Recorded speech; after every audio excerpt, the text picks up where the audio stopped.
ये ऑफ क्यों हो गई? ऑफ हो गया, टाइम ओवर हो गया।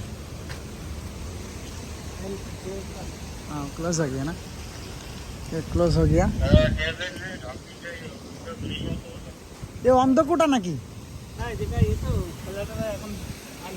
না ওই যে টাইম ওভার হয়ে গেছে বলতেছে, এই জন্য একটু হালকা ভয় ভয় পানার জায়গা আর কি, বাচ্চাদের একটু ভয় ভয় দেখানোর মতো আর কি। দেখ সুন্দর আছে, পরিবেশটাও সুন্দর আছে, আবহাওয়াটা ভিজে গেছে, বৃষ্টি বৃষ্টি হচ্ছে, পথ ভিজা। চলেন কোন দিক যাবেন?